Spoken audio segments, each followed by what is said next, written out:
हजर असूद का झगड़ा और हुजूर सल्लल्लाहु अलैहि वसल्लम की हिकमत। ज़माना जाहलियत में एक बार खाना काबा की इमारत बारिश और सैलाब की वजह से टूट फूट का शिकार हो गई। कुरैश के लोग चाहने लगे कि काबा को नए सिरे से मजबूत बनाया जाए। सब कबीले मिलकर इस मुक़द्दस घर की तामीर में लग गए। हर कबीला अपनी मेहनत कर रहा था, लेकिन जब दीवारें ऊंची हो गईं और हजर असूद काला पत्थर अपनी जगह रखने का वक्त आया तो सब रुक गए। हर कबीला चाहता था कि हजर असूद को अपनी जगह रखने का शर्फ इसके हिस्से में आए।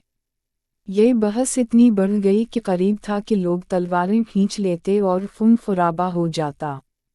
चंद दिन ये झगड़ा चलता रहा।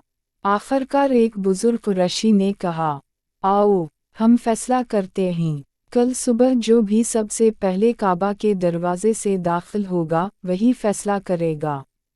सब ने ये बात मान ली। अगली सुबह सब कुरैश खाना काबा के दरवाजे के पास इकट्ठे हुए। वो इंतज़ार कर रहे थे कि पहला शख्स कौन आता है।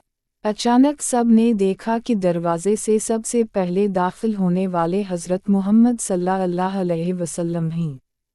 सब खुशी से बोल उठे, ये मोहम्मद हैं, ये सादिक और अमीन हैं, हम उन पर भरोसा करते हैं, जो फैसला ये करेंगे हमें मंजूर होगा।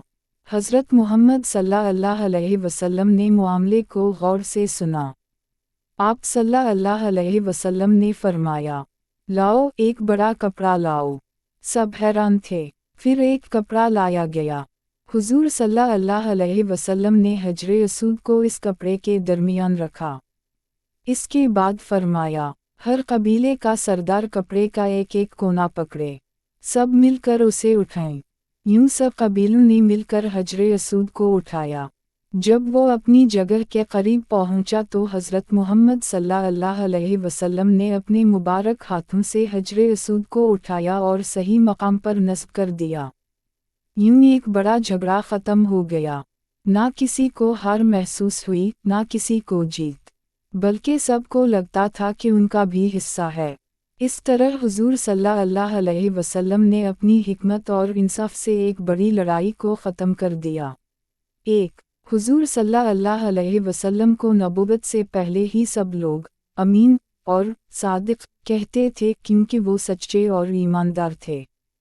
2. झगड़ों को अक़ल, सब्र और इंसाफ से ख़त्म किया जा सकता है। 3. एक अच्छा लीडर वो होता है जो सबको साथ लेकर चले।